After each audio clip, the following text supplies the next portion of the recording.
Hey, everybody. Welcome to the Daily Objective. And we are continuing Peikoff week as we celebrate the birthday of Leonard Peikoff, which is this week. And we got a lot of guests booked. So make sure you catch every episode. We had Yaron Brook yesterday, if you missed that.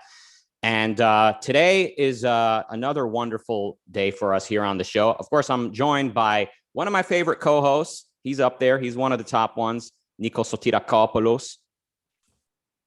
It's not that you have that many co-hosts, so the bar is low, but I appreciate it.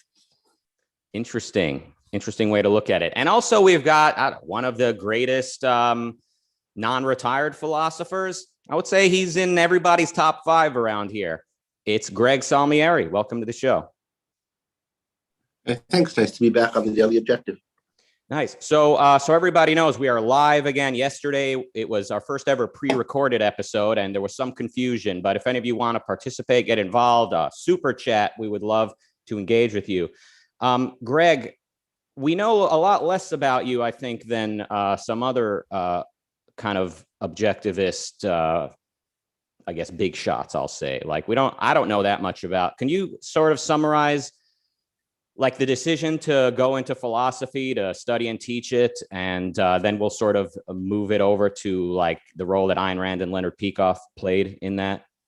Yeah, I mean, when I was in high school, maybe middle school even, I had a sense that I was interested in philosophy, although I don't know why. Like, I hadn't read much philosophy.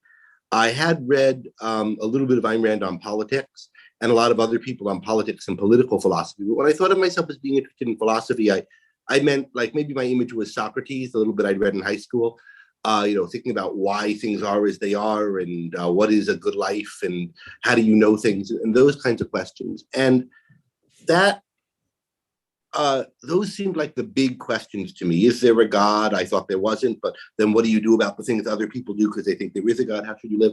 So I was always really into that kind of thinking. And any other topic I was interested in, I would ultimately get to, well, how do we know this? What are the standards? Those were kind of how I thought. And I just didn't think there was a job doing that. I mean, I had the word philosopher or philosophy for this kind of a thing, but I thought like you'd have to be in a toga in Times Square harassing people about their lives. And that didn't seem, like a career. And I assumed like a teacher of philosophy would be like, like a high school teacher who didn't actually, now I have a better view of some teachers who didn't actually think much about the stuff and they just, had a textbook or something. And so it wasn't until I got to college and I saw that there were like this job of professor wasn't just a teacher on the model of like an elementary school teacher or a high school teacher.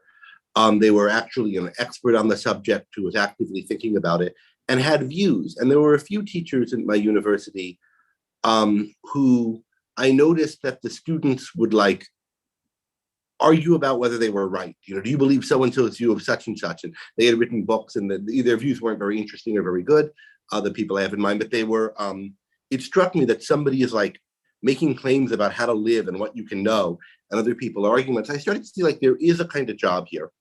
And I always loved teaching, but I didn't want to just be a teacher. I wanted there to be a kind of, thinking these things through, being an expert, trying to understand them. And then as soon as I saw there was a job of that, being a philosopher, that a philosophy professor, that very much appealed to me. And then the other thing because it was kind of what I'd always wanted to do, but didn't know it was a job. And then the other thing that happened is, this was around the time I was really getting into objectivism. I first started going to some philosophy classes. I had a professor who was an objectivist, which is unusual, particularly at the time, and had been a friend of Ayn Rand's. This is Alan Godhealth, a friend of Leonard's at one point. So I was reading a lot of Ayn Rand stuff, and I read Atlas at that point. This is now in my freshman year of college rather, and got really kind of deep into these ideas and thinking about them. I was like spending a lot of my mental cycles on that. And then that summer, I had a job that was just a kind of entry-level text entry, basically, job that I got through a temp agency at a company. And I started looking at what was going on through the company through the lens of the ideas I had about productivity, about the role of reason in life, about not everybody's thinking, about understanding what you're doing and why you're doing it. And I realized, I might have realized anyway, that what they were asking me to do was very unproductive. I was kind of entering numbers that were becoming obsolete by the time they got into the place I was entering them. And so I ended up writing a program to do the job I was hired to do, and then writing programs to do other people's jobs. And I wasn't really a programmer. I like dabbled in programming when I was much younger, forgotten most of it, but I just knew like there must be a better way to do this, and I figured it out. And so part of that was that I was enterprising and thoughtful, but part of it was that I was kind of thinking a certain way and valued thinking a certain way, and valued kind of integrating and looking to the whole. And the whole experience kind of proved to me that what I was learning from Rand, what I thought philosophically, the idea that, reason is powerful, the idea that reason is productive, which I didn't think when I was younger. I thought like to be philosophical and deep made you a kind of misfit in the world, and, not good at, living and, earning money and so forth. Just kind of that experience combined with really getting into objectives at that time made me convinced this is a practical thing. And maybe I'll be a professor. And if I am a professor, one of my themes will be like, this kind of knowledge, this kind of learning is practical, can help you in life.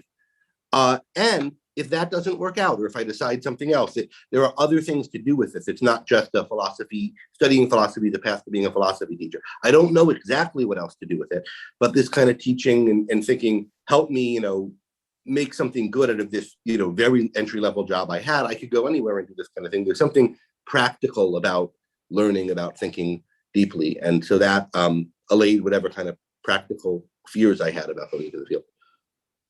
So that's the kind of 1-2 thing. Okay. And then where does Leonard Peikoff come into your life? His work, probably, I'm assuming before the person. Yeah. Well, Opar. So the first I encountered, I don't remember if I had read he wrote introductions and so forth to some of Rand's novels. I don't remember when I read those and had I read them prior to reading Opar. But Opar was assigned in a class I took. I mentioned Alan Godhead was a professor of mine and taught actually a whole semester-long course on objectivism when I was in college. This is my sophomore year of college now.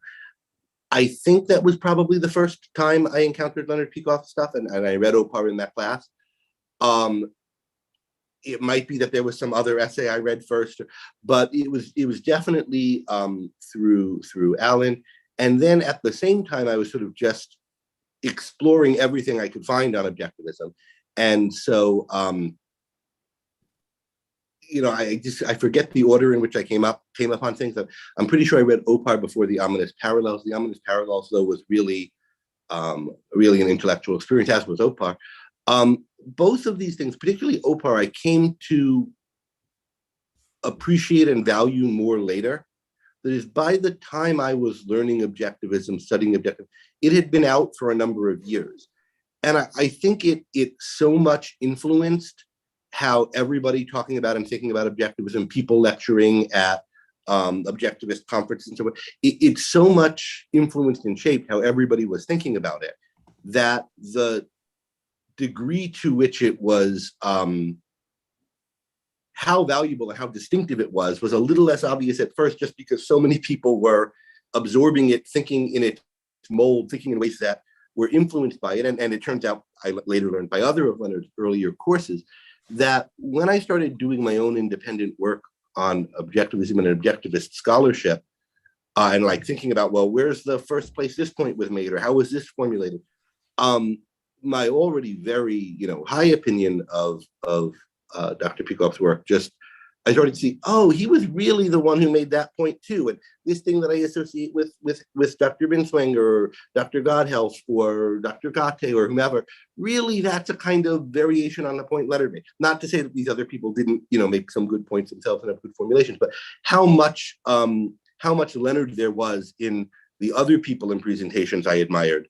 And therefore how unique, how sort of central his contribution was, became clear, I think, not when I first read Opar, but reflecting back on it like a few years later. So, Rucka, shall we proceed with the personal story, let's say, how Greg knows Peikoff, or shall we talk about Dr. Peikoff's intellectual, let's say, contribution from a philosopher's point of view like Greg? Actually, since it's related to what Greg said, let's go with the latter, and then we're going to leave the personal stuff for the end, which is also very interesting. So I Greg, I don't have that. I mean, I've met Leonard a number of times, and we've had some conversations that I learned a lot from. And I've been in one small course that he taught, but it was just for a few days, where I was one of a few students, and then at lectures of his and so forth. But it's not like we've had a really much of a personal relationship. He's mostly someone I know through his work. So when it comes to his work, then, so what does someone get from reading Dr. Peikoff in terms of reading, let's say, all the essays of Ayn Rand? So what is the role of Dr. Peikoff's works in the intellectual development of someone who says, I want to understand objectivism. I've read Atlas, I kind of get it, but I've read the basic essays, I've read philosophy, who needs all. So where does Dr. Peikoff fit in with his work, and how can it help the aspiring student of objectivism to start understanding things better? Yeah, I mean, Yaron talks a lot about Leonard being the best teacher or the ultimate teacher of objectivism. And there are different virtues teachers have, and the one that most stands out to me for Leonard, and Ayn Rand wasn't a teacher. She didn't think of this as her career. She wasn't an educator. She's a philosopher, and people sometimes say like novelist philosopher, which I don't love because it makes it sound like the novels aren't philosophical themselves. I think she's a philosophical novelist and a philosophical essayist, a philosopher who writes in these two forms. But she's not a teacher, right? She didn't see herself as a teacher. She didn't want to be a teacher. Obviously, there's some communication and teaching involved in any writing you do, but that's not where her focus is. And Leonard, I think, is in the best way, a kind of pedagogical or didactic, sometimes that word is used badly, right? But I think he's very focused in his writing and his lecturing on, like, how do I break this down so that people understand it for me? What are the steps? What are the units it needs to be chewed and digested into? Ayn Rand's writing is a focus on drama, on getting to the essence. And I mean, Leonard has that too. His writing can be very dramatic, but there's a kind of really top of mind is, how can I make this as clear as possible to somebody? How can I make the steps just the steps the person needs to go from what they probably know already to understanding this? How can I make it as clear? It's the perspective of somebody who is encountered this philosophy in someone else's mind, that is, encountered Ayn Rand, encountered her works, didn't come up with it himself, right? Grasped, as many of us do, there's something really profoundly right here and different that I'm trying to understand and make sense of it. Maybe in some cases evaluate. You might know there's something right about it, but not, everything. And who kind of made his life's goal the work of, like, how do I identify, like, what are the steps? How she's coming at this different from more conventional ways of coming at it? What's the shortest path to get from how I, thought about this coming in to seeing what she's saying? What's exactly the argument? How does it relate to other arguments and views out in the culture? That's very much his mindset. I mean, I assume, I haven't talked to him about this, but it comes out in his writing, this focus on, what do I need to make this clear to you? What do I need to reach your mind, to inform you, to educate you about this? And I think coming from that, he's trying to work it out for himself, and did work it out for himself. And interface with Rand, asking her questions, asking her the kinds of questions he needed to kind of get what he wasn't getting. And so I think there's that focus on guiding a mind to this, from a person who had to work his way through it to it as a non-originator. And it's, I think, really fortunate that Ayn Rand had a student who was so both so intelligent and so dedicated to really getting it right, and to thinking about, like, how you really get it right. And it's made it possible for so many of us to understand so much more of what's powerful and distinctive about Rand's thought than I think we could have otherwise, and certainly to understand it much more quickly than we could have otherwise. And he literally does this in, for example, in Objectivism Through Induction. He says, in a way, we got it too easy in terms of that Ayn Rand gave us the ideas. We, let's say, tested them vis-a-vis how they make sense towards reality. And we say, okay, these make sense, which is not the same as, so so Dr. Peikoff tries to see, okay, how could she induce these things? Or how could she, to put it in simple terms, come to these conclusions starting from what she sees in reality, starting from as a young girl and as she's becoming a philosopher. Now, I would be also very tempted to ask you, how did you see your work, for example, when you did The Companion, where you already have Ayn Rand, and then you also have Leonard Peikoff? So how does, let's say, chewing further things kind of moves? But I'm sure people are also more interested perhaps on the personal aspect. You said you haven't got much personal experience with Dr. Peikoff as, for example, Yaron, but I'm sure there are some interesting stories. So Rucka, back to you. Well, let me say something else about what you say about the objectivism through reduction. So, I mean, we were talking before primarily about Opar and Dr. Peikoff's books, but there were a few of his lecture courses that were hugely influential on me. And the biggest of these is objectivism through induction, where he goes back and thinks about, like, what was the method? How did you how would she have gotten these things? Why are people so rationalistic? Well, they're encountering this thing as a whole, and how do you break down the steps by which you would reach it? And those lectures were just really invaluable to me. And then there are other public ones that were, but those are the biggest. And then he did a series of courses for the OGC before my time, called confusion paper courses, where students in the course would write up a short paper, like a short essay, on a topic that they were confused about, trying to explain what they thought about it and what the confusion was. And he would just kind of tear into it and then, help them understand the issue. And I had the opportunity to listen to the recordings of those. And those were, I think, the other top thing besides objectivism through induction and Opar. In my personal journey, other people's will be different, that were a real revelation. And then there was Yaron arranged for a small cohort of us to do confusion papers over a long weekend with Dr. Peikoff once back in, I guess it was 2002. And I had the opportunity to be part of that, which was really thrilling. I remember Leonard complaining, how did Yaron talk me into doing this? It's so much work over the course of a weekend, because I think the old ones were much more spread out, and he really was in a room with a bunch of us for 2 days, just, doing this at us all day. But it was a really powerful experience. Can I ask one last Please. nerdy question before we go to more of the. So how do you personally, Greg, consume Peikoff's lecture? So how does the student take more value on it? So it's not one of the things that you can take long strolls and listen to them. I mean, they can be maybe the four hollow ones, but how does the student of objectivism get the maximum engaging with Dr. Peikoff's lecture? So if you can share, let's say, your method or how you approach it, like you pause, you keep notes, you just listen. So how do we get value out of them? The maximum value? I don't know that I know how to get the maximal value out of these things, but what I tend to do with lectures, and what I did with many of Leonard's, is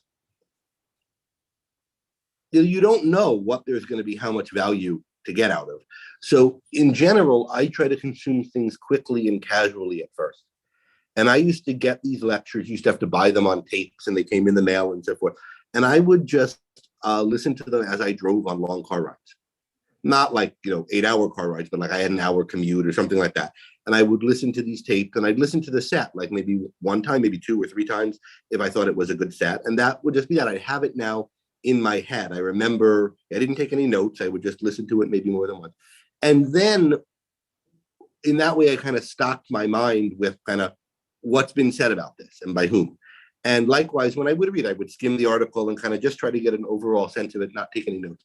And then when there was an issue that I was working on, I was writing a paper, I was trying to get to the bottom of something or whatever, because I had, listened to a lot of stuff, gone to conferences and seen a lot of lectures, skimmed a lot of books, I would think, there was something Dr. Peikoff said about this. And then I would go back to the lecture and I would really,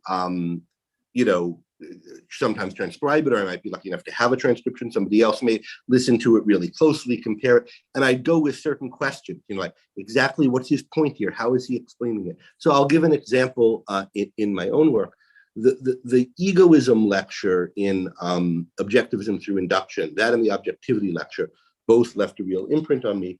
And when I was reading Anthem, as rereading it to grade the Anthem essay contest, I think that ARI used to run, and I was a preliminary grader back as a graduate student, I thought, the steps that the character in this novel is going through seem like a lot like what Dr. Peikoff described the steps for reaching egoism would be in the egoism induction. And I decided I wanted to kind of explore that idea, and I ended up writing an essay on it, which is one of the first things I published in essays on Ayn Rand's Anthem, the book Robert Mayhew edited. And so then when I was going to do that, I wanted to check that. I went through Anthem very carefully. I went through that lecture very carefully. I thought I sort of understand what he's saying, but then when I kind of really outlined it and took it down and thought about the steps, and well, this step seems like that step. What exactly is the difference between them?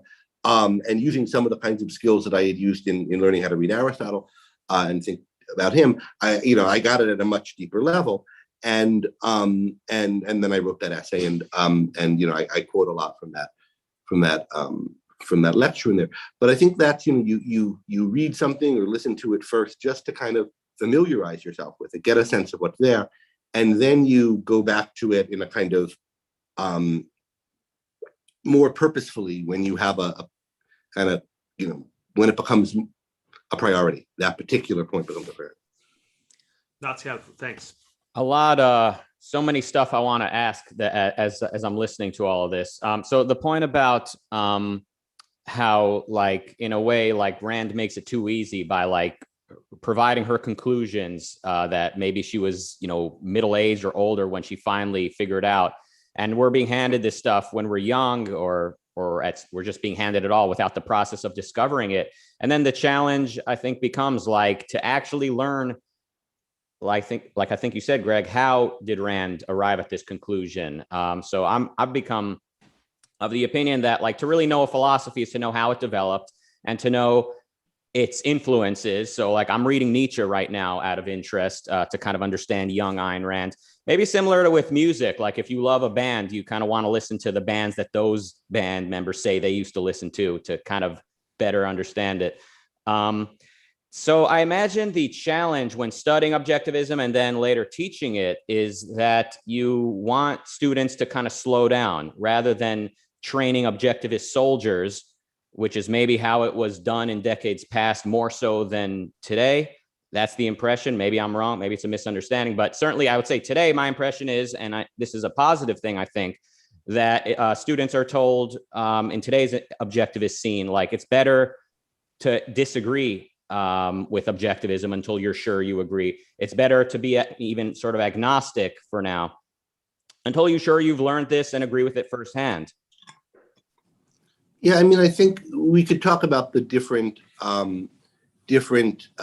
teachers and pedagogy and how it's developed within the movement. But I think a lot of the recognition of the need to what a firsthand understanding versus other kinds of understandings that aren't real and aren't durable look like. What some of the problems are and the need for an inductive approach is something that everyone who's trying to foster that just learned a ton from Leonard. We mentioned objectivism through induction, his earlier lectures, understanding objectivism. And different people have different ones of these are kind of watersheds for them. But I think it has a lot to do with sort of when you first encountered them. I went back and listened to Understanding Objectivism after I'd already heard objectivism through induction. So it was sort of less a grand moment for me because I had gotten some of the content from the later lectures. But I know Yaron and others talk about that being a kind of profound experience. I think of it, what you describe as thinking of how she would get it, how we can reach these ideas ourselves first-handedly through reality. There's a wonderful line in Francis Bacon about the understanding will tend to jump to large abstractions very quickly, and it needs to be given weights so that it kind of ascends gradually, step by step, instead of jumping to the top. And I think, I don't think Atlas Shrugged and the Ayn Rand's works are written to like encourage you to jump to a grand perspective too soon. In fact, one of the things I've written a lot about and kind of inspired by thinking about Dr. Peikoff's approach is to notice the ways in which there's a kind of gradual ascent within, for example, Ayn Rand's novels and some of her essays. But what's going to stand out to us most from them is this mountaintop perspective that you get, this huge high abstraction that you're taken to. And you're taken to it by steps, but by steps kind of quickly and a little bit not as flagged or signaled to you that now we're going another step, now we're going another step. And when you get that perspective, it can be so exciting and wow, I can see so much connected that it's a while before you think, well, do I really know this? And how can I check it? And what are the steps? And how do you get there? And how can I prove this? And how can I be sure? And seeing a big integration produces a kind of feeling of immense clarity. And it's not always an illusion, and there's often something really right about it. And I think there is in the kind of mountaintop perspective that one could even get immediately from reading Atlas Shrugged, but you don't fully have that perspective unless you've earned it. You've got to you have it kind of borrowed or partial way, or in a way that's not kind of enduring and that you don't have control over. And I think what Dr. Peikoff did in different works in different ways is break down the steps. In Opar, break down the steps. Opar's Objectives in the Philosophy of Ayn Rand. Break down the steps kind of hierarchically of how does each branch depend on the previous branch, and in the various things he's done on induction and methodology, break down the kind of mental steps by which you would go from your observations to grasping the principles at first one by one in different areas of philosophy, and then seeing how they tie together until you reach that Opar-like perspective. And those things, they're just tremendously valuable. I imagine that when Opar came out, some people might have thought, okay, so there's nothing left to say after this. Now, Greg, you've lectured and written about values, emphasizing values, and kind of the more I sort of grow, the more I see values as like it's like the main part of living. I mean, obviously, it is life, and in addition to all the other purposes that it serves, it kind of helps me stay anchored. It helps me from becoming rationalistic and turning philosophy into this superior, detached realm of abstractions. So you've emphasized values. Would you say that's a fair impression I've gotten of some of your work? Yeah, I mean, it's one strand in a lot of my writing is thinking about Rand's view of values, which came from thinking about how she developed. And just noticing how central this theme is to her. And can I ask one question before maybe we go to super chats? And this is something I should say that I think in Leonard's Recollections of Ayn Rand, he talks about her focus on values. Marianne Suries does also. I mean, it's just a big part of her personality. And Leonard too, you can see there's always a value slant in everything he does. He's very concerned about motivation. Yeah, Nikos? Yeah, so there's been a lot of discussion, obviously, about the ominous parallels, about Opar. Opar, in a way, was the theme of this year's Objectivist conference. What about the last book by Dr. Peikoff, which is The Dim Hypothesis? And it's difficult to find someone to discuss this book because most people would say, I kind of read it, but I'm not too sure about it.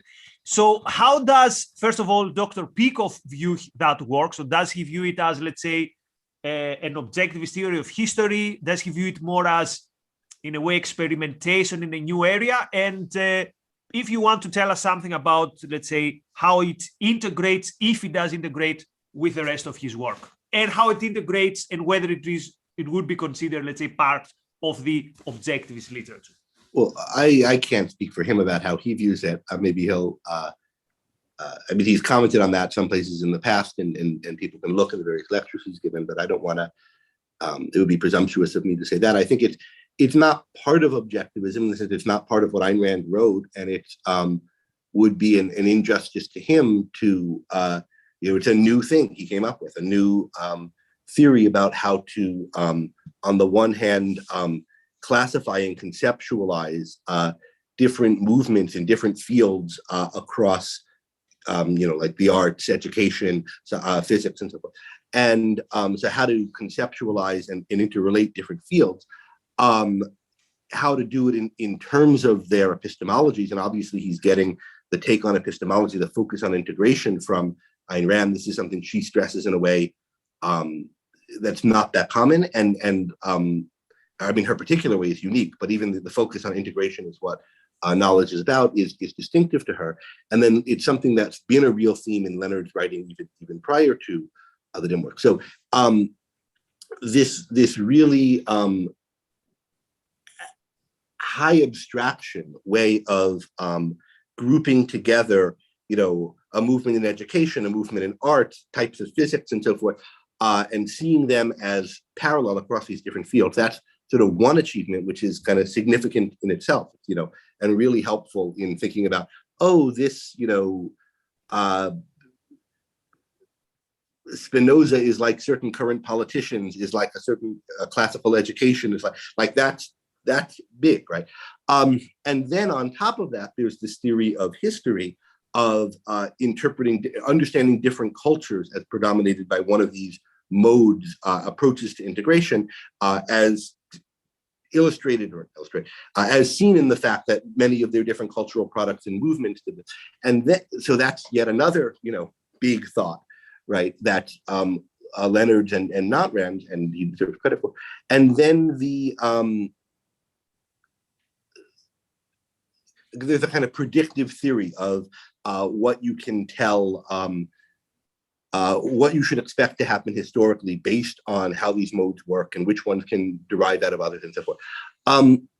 There's a lot in it that I found really enlightening and impressive on different topics. I feel like I don't know enough about some of these fields and about some of these historical periods to sort of agree or disagree on, I'm like, wow, this is an impressive integration and an impressive way of coming at it. And it's really thought-provoking, and it's given me a lot to think about. And I thought about it over the years, but I don't feel like I'm in a position to, say I know this or, about a lot of things. I need to study more. And that's one of the things that a kind of, grand idea does for you. It kind of makes you think about things you need to integrate and put together. I'll say one thing that I got out of DIM, and maybe it goes to this Bacon idea of the need to put weights on, so you don't jump to the grand abstraction too quickly.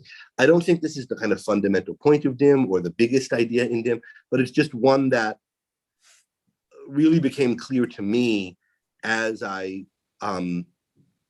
he gave lectures on this over years, so I can't remember what I learned when I read the book as it came out and what I learned from a lecture for him at one point. But there's these, there's the disintegrating kind of approach where you're against integration and you're trying to break things down into little bits. And there's the misintegrating approach where you're trying to integrate into grand wholes, but you're kind of sacrificing reality for it.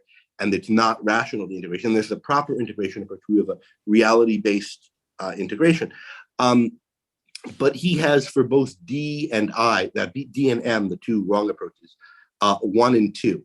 And I remember I was tempted to at one point call them, I think other people were, there's the moderate and the extreme integrator or disintegrator. And the ones would be the moderates and the two would be the extreme. And he was very resistant to that. And no, it's not moderate and extreme. And why is that? Well, I think, part of what was really clarifying, and I think this is what was behind his not wanting to think of them as moderate and extreme, is if you think of something as moderate and extreme, one person's consistent and the other's compromised or something like that. And there's a way in which you could say that the D2 is more consistent or fully disintegrative. But what really struck me is that there's a distinctive approach to being what Leonard would call a D1, a distinctive mode of thinking. That's not just you disintegrate, but not as much as you could. There's a kind of system of thought, a way of thinking that involves reality, holding on to some elements of an integrative approach, or some things that could be developed into an integrative approach that's not kind of at war with reality, but is not integrating in the way you need to get reality right, and is in this direction of disintegrating and skeptical of big integration. So it's like a worldly skeptic, or a kind of somewhat rational skeptic. I forget exactly his phrase for it. I haven't read this in some time. And likewise, for the M1, there's a kind of a distinctive mode of thinking that you can see replicating across fields. And it has a kind of identity. There's a kind of like an essence to this thing. There's a need for a concept to conceptualize. It's not just that you say, well, they misintegrate, so they're all alike. Or, well, they disintegrate, so they're all alike in this kind of rationalistic way, where you jump to the grand abstraction, misintegrating or disintegrating. No, there's a need to notice that if you're going to understand different views and how they relate to one another, there's more than one way to go wrong that involves being disintegrated. There's more than one way to go involved. And then once you notice that, you can start seeing more connections across field, more connections across types of people. And I think that there's a kind of level of care and precision and a kind of sophistication in that way of thinking that I think is true when you're thinking about these different modes of attitudes towards integration or epistemological approaches. But I think it's also just kind of true in general in other areas, and indicative of the way Dr. Peikoff thinks. And I think it's really important that it is not a bar to getting the higher integration. It's not like he says, well, there are 4 things, not 2. There's not such a thing as disintegration or misintegration, because you have to see that, Spinoza and Plato are different types, and pragmatists and full-on nihilists are different types. No, he wants to draw the grand integration, and he does, and it's important that he does. But to really understand it and have control over it, and to have it explain what it needs to explain, you need these intermediate steps. And I think it's the same kind of thing, Nikos, you and I think about, where like people will say, everyone on the right is an X, and there might be something in common to all those things, but they're not like a religious fundamentalist and someone who is concerned about things changing too much from his childhood. And so, these are not the same person. They're different types. Now, there's something at a higher level maybe in common. Or likewise on the left, everyone's a Marxist. Well, Marx is an influence, but if you really are going to understand the role of Marx or the role of Kant, if you just treat them, well, they're all Kantians or they're all Marxists, without seeing how they have particular views that are distinct from one another, and then seeing how an influence of Marx is something that integrates all of those views, you're not really understanding how they're all Marxists, and you're not understanding how the whole culture is Kantian if you don't see that there are different views, and yet there's something that integrates them. And it's too often that people either have a whole pile of, well, there are 37 views, you can't say that these have anything in common, and so forth, or, well, there's just one thing, it's all Kant, and you don't see any relations. And I think Leonard's skill at seeing kind of intermediate abstractions and not multiplying them beyond necessity, so you get like a ton of them, but having a small number of categories that each one of them integrates a ton, and then you can see how those can be integrated into a higher category. That's something one sees him, that's characteristic of Ayn Rand, but I think it's something he really got from her, and you can see it in the dim categories. And I think they are really helpful for thinking about a lot of different things. I feel like I'm less in a position to evaluate the grand scale historical thesis. Very so, powerful. Rucka, we have 5 minutes because Greg has to leave soon. So, shall we go to super chats or? Yes, sir. And I should also say, other than that, I've not studied this work, Dim, in the depth of some of this, and I've not studied all the particular schools that he integrates that I would need to speak with real authority on it. I'm just telling you what I got out of this book, and it's something I hope to go back to in the future as my research shifts, that becomes a focus.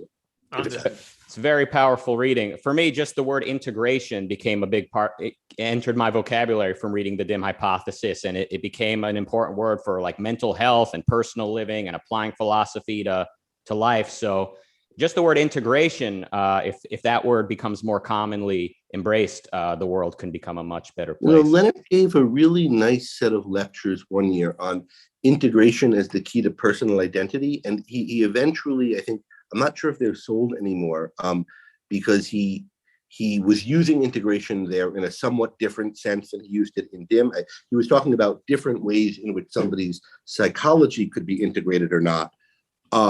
Whereas, as I understand the ultimate view, in DIM, it's not like how integrated is your psychology, but what is your approach to the field of psychology. And so because it was, I think, confusing or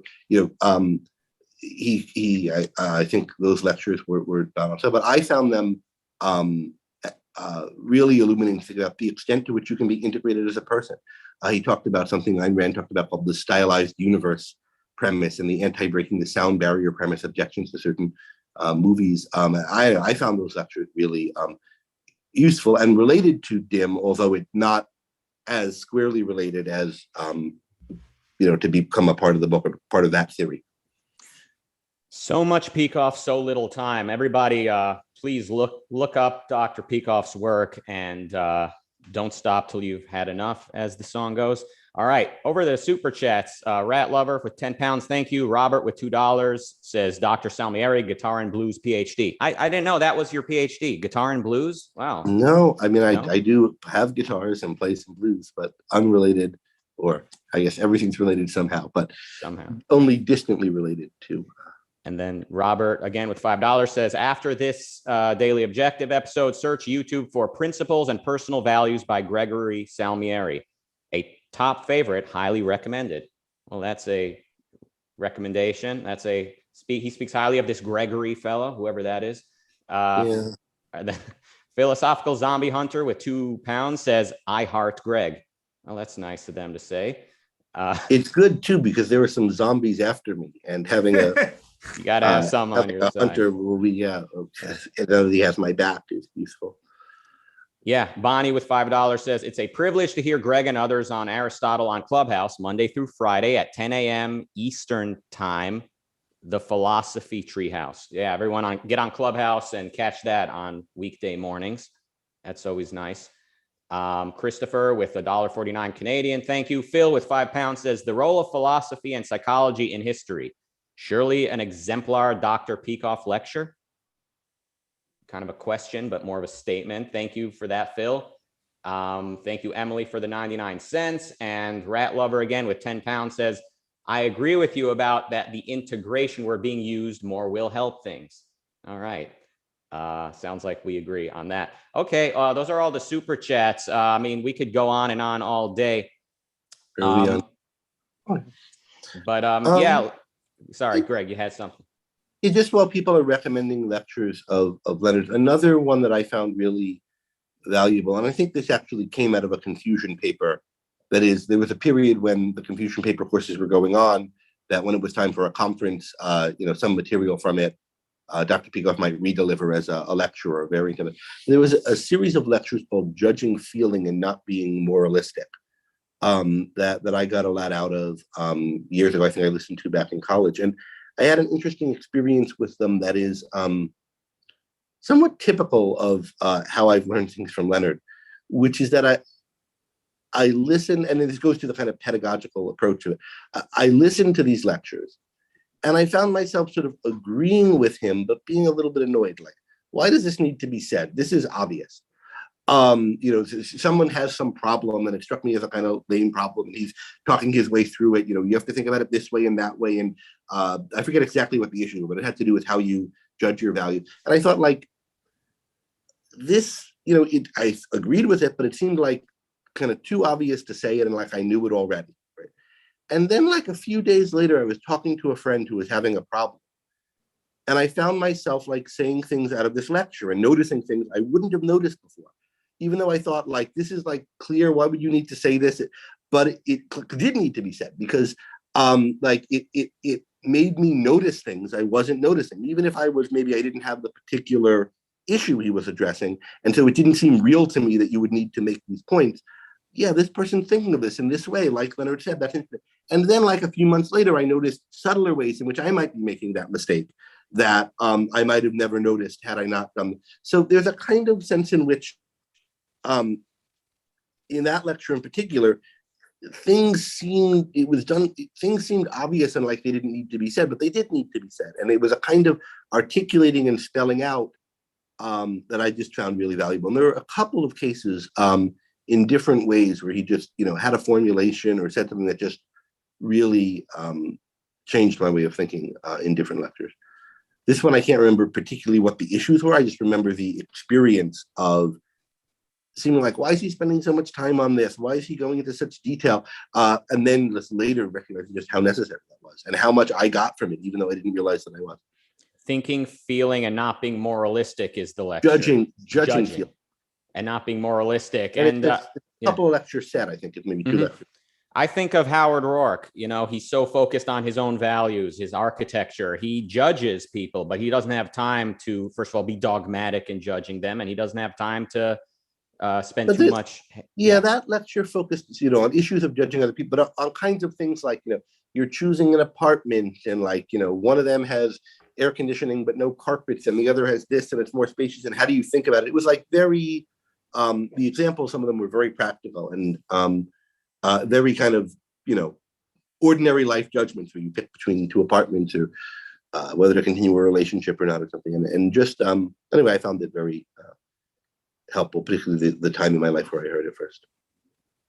Excellent. All right, everybody. Thank you, Atlas Spoke, for the $5. I think, although we can go all day, I think we'd better wrap it up there. Like I mentioned yesterday to people, handle with care when you pick up these books and lectures. Philosophy is very heavy equipment. They make it look easy. The better these philosophers are, the easier their job looks. But let's not handle when drunk. All right. I guess Nikos and I will jump over to Clubhouse. Greg, I don't know if you have time to join us there. No, Greg has a class, and I don't think we're doing Clubhouse today because I think so when we have a special guest, the episode goes a bit longer. But the downside is there is no Clubhouse. But again, I assume the audience gets way more value listening to Greg. We're going to be on Clubhouse soon again, so maybe even tomorrow. Mm-hmm. So we're going to reconvene then. Greg, thanks so much for your time. Thanks so much for sharing these insights. And we're going to see you all soon tomorrow. Yes. Quick announcement coming up today. James Valiant at 8:30 UK time will be discussing Peikoff's lecture, My 30 Years with Ayn Rand. So Peikoff Week is continuing even beyond the daily objective. Looking forward to that here on the channel. All right. Yes. Like Nikos was saying when I interrupted, thank you, Greg. Thank you, everybody. And I gather Leonard has a birthday coming up. So happy birthday to Leonard. Happy birthday, Dr. Peikoff. I'm not that close with him, having never met him. Dr. Peikoff, happy birthday. And see you guys back here same time tomorrow. Bye-bye. And goodbye. Thanks, everyone.